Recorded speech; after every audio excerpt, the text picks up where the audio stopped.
시청자 여러분 안녕하십니까? 한파가 닥치고 코로나가 기승을 부리고 있습니다.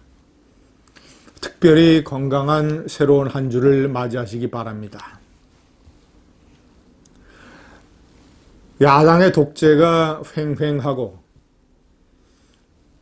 코로나와의 전쟁에서 문재인 좌파 정권이 패배하고 그래서 코로나가 기승을 부려서 국민들이 IMF 같은 위기를 목전에 두고 있고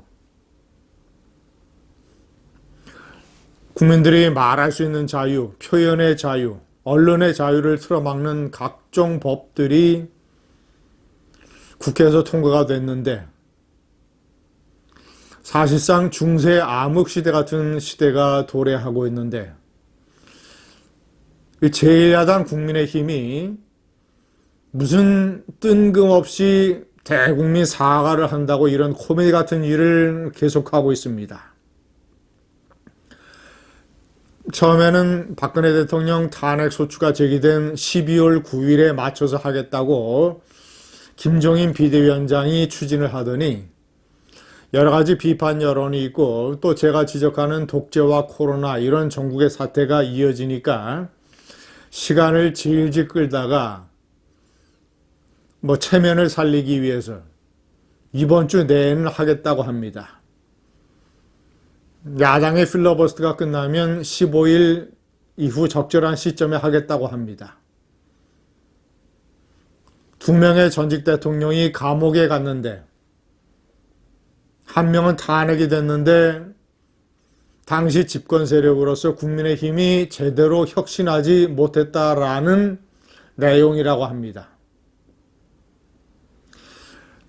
어린아이들 소꿉장난도 아니고 무슨 코미디도 아니고 봉숭아 학당도 아니고 너무나 한심하고 이런 야당이 역사에서 있었나 싶을 정도로 아니 지금 문재인 독재에 목숨을 걸고 싸워도 부족한 판에 국민 앞에 문재인 좌파 정권이 얼마나 독재적이며 얼마나 위헌적이고 얼마나 인민재판식인가를 고발하는 데에 총력을 기울여도 부족한 판에 왜 야당이 요구하지도 않았고 아니 집권 세력이 요구하지도 않았고 국민들이 촉구하지도 않았고 우판에서 하자는 말도 없는 무슨 뜬금없는 대국민 사과를 합니까? 지금 이 백신도 제대로 구하지 못해서 국민들이 앞으로 길면 1년 더 코로나와의 전쟁을 치러야 되는 이런 기가 막힌 상황을 초래한 문재인 좌파 정권을 정면으로 공격하고 비판을 하게 해야 되는 이 국민의힘 야당이 시청자 여러분, 문재인은 지난 4월 총선 때 코로나로 겨우 기사회생했습니다. 코로나 그리고 야당이 공천을 잘못한 걸 그리고 무슨 중도층을 잡겠다고 잡탕밥 공천을 하고 변신을 했던 이런 것이 다 복합적으로 작용을 해서 문재인은 코로나 덕에 살아났었습니다. 자, 그러나 이제 코로나 때문에 코로나의 터널 속으로 들어가고 있는 문재인. 미국에서 개발한 파이자 백신을 영국은 세계에서 최초로 접종을 했습니다. 미국이 개발한 파이자라든가 며칠 내에 접종 승인이 나오게 되는 모더나 백신, 이런 백신을 확보하는 데 실패한 대한민국. 4천만 회분을 확보했다고 하는 주로 이제 아스트라제네카 백신 이런 것들은 접종 승인이 나오려면 짧으면 한 달 반, 길면 2달 넘어 걸릴지도 모릅니다. 이런저런 사정으로 내년 전반기에 한국에서 백신 접종이 어려울지 모른다라는 전문가들의 지적이 이어지고 있습니다. 미국은 파이자와 모더나 백신 중심으로 해서 제2차 세계대전의 노르망디 상륙작전에 비유를 하면서 코로나와의 전쟁에서 노르망디 상륙작전이 시작이 됐다. 미국 육군 대장의 지휘 아래 미 전역 630여 곳에 코로나 백신을 배포하는 물류작전을 감행하고 있습니다. 코로나 대처를 잘해서 문재인을 지지한다라는 비율이 50%에서 지금 25%로 뚝 떨어졌습니다. 문재인을 살렸던 코로나가 문재인에게 이제 재앙이 되고 있습니다. 많은 것이 K방역 홍보하는데 급급하다가 이 백신 도입이라든가 거리두기의 적기를 놓쳤던 문재인 방역의 실패 탓입니다. 윤석열 출마 금지법 최강욱이가 발의한 것은 1980년대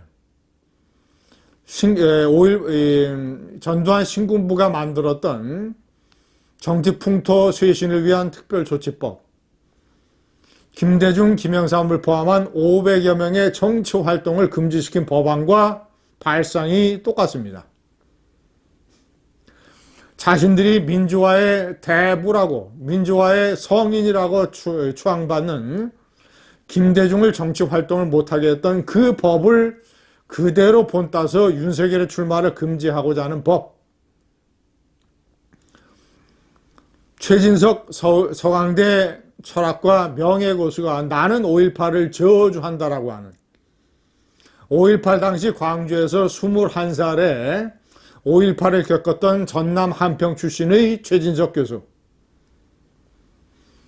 5.18에 대해서 허위 사실을 유포하고 왜곡, 조작 이런 것을 하면 5년 이하의 징역에 처한다는 5.18 왜곡 처벌법. 자, 이것이 헌법이 보장한 국민의 표현의 자유를 구속한다고 해서 5.18이 5.18 저들에게 포획됐다. 5.18의 진정한 정신은 민주주의의 정신이요, 헌법을 지키는 정신이요, 표현의 자유에 관한 정신인데, 자, 이것을 역행하는 법을 만들어서 5.18을 포획한 5.18 저들을, 나는 5.18을 저주한다라는 시를 발표를 했습니다. 나라가 이렇게 돌아가고 있는데, 세상이 이렇게 곤두박질 치고 있는데, 독재가 횡행하고 코로나가 기승을 부리고 있는데, 뭐 중도층을 잡기 위해서 대국민 사과를 한다고요? 문재인은 지지율이 떨어지고 민주당은 정당 지지율에서 국민의힘에게 한때 역전이 되고 이렇게 코너에 몰리는데 좌파는 중도층을 잡기 위해서 왜 우클릭하지 않습니까? 좌파는 중도층을 포함한 유권자들의 생리를 너무나 잘 알고 있기 때문입니다. 유권자와 여자는 심리가 똑같습니다. 왔다 갔다 하는 존재를 좋아하지 않습니다. 중도층? 제가 여러 번 강조합니다만은 복지나 세금이나 부동산, 소수자, 노동 이런 면에서 정책의 유연성을 발휘하는 것과 제가 얘기하는 이념 원, 정체성, 역사, 안보 이런 면에서 정체성을 일관성 있게 가지고 가는 것과는 하늘과 땅 차이입니다. 좌파는 이 맥락을 아는 것입니다.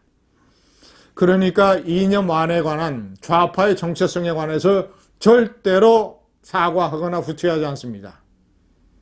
김종인은 뜬금없이 5.18에 가서 무릎을 꿇으면서 사과를 했고 뜬금없이 코로나와 독재의 사태 와중에 대국민 사과, 우파의 이념완을 허물려고 하고 있습니다. 코로나 바이러스가 김종인과 국민의힘을 비웃고 있을 것입니다. 감사합니다.